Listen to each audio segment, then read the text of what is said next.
Beberapa buah puisi turut dibacakan dalam peringatan Hari Hak Asasi Manusia yang diselenggarakan Forum Apresiasi Seni Fakultas Hukum Universitas Lambung Mangkurat Banjarmasin bersama Dewan Kesenian Banjarmasin dalam eksistensi HAM dalam ruang kesenian yang menyajikan teater tradisi Mamanda, Madihin Wan Puisi di Auditorium Profesor Ilham Zarkasi Fakultas Hukum Universitas Lambung Mangkurat Banjarmasin. Nah pemirsa, berikut untuk kabar yang selengkapnya. Beberapa buah puisi turut dibacakan dalam peringatan Hari Hak Asasi Manusia yang diselenggarakan Forum Apresiasi Seni Fakultas Hukum ULM Banjarmasin bersama Dewan Kesenian Banjarmasin dalam eksistensi HAM dalam ruang kesenian yang menyajikan teater tradisi Mamanda, Madihin Wan Puisi di Auditorium Profesor Ilham Zarkasi Fakultas Hukum ULM Banjarmasin malam Minggu 11 Desember 2021. Bahkan dalam kesempatan ini, selain Ketua Dewan Kesenian Banjarmasin, Hajriansah Wan Sastrawan Kalimantan Selatan Agus Suseno yang membacakan puisi yang berkaitan dengan hak asasi manusia, ternyata didaulat pula Dekan Fakultas Hukum ULM, Profesor Dr. Abdul Hakim Barkatullah membacakan puisi dengan judul Ini Bukan Puisi. Keserakahan, kesewenang-wenangan, menyerwak, merayap, dan menjadi sebuah prestasi.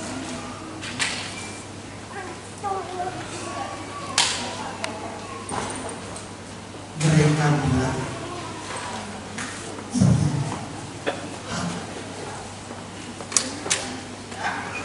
mereka bilang, bukan.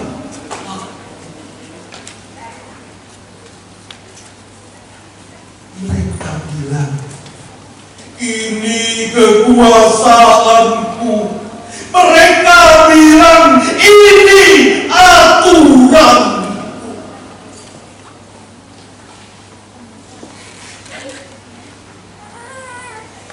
Rintihan, kelaparan, menekuk ludah sendiri. Melihat orang berdasi diskusi tentang kami. Dekan Fakultas Hukum ULM Profesor Dr. Abdul Hakim Barkatullah Wetakoni Prima TV memudahkan bila puisi karangan Eva yang dibacakan ini sebelumnya sudah pernah dibawakan oleh orang lain pada peringatan Hari HAM di Jakarta. Abdul Hakim Barkatullah berharap melalui puisi ini hak asasi manusia bisa terlindungi dengan baik. Apa yang ingin disampaikan Pak dari puisi itu sebenarnya? Dari puisi itu tergambar bahwa ada kewajiban kita sebagai negara gitu ya untuk melindungi masyarakat, jangan hanya ada retorika dan sebagainya, bagaimana mengimplementasikan dan mengayomi orang-orang yang lemah. Itu pada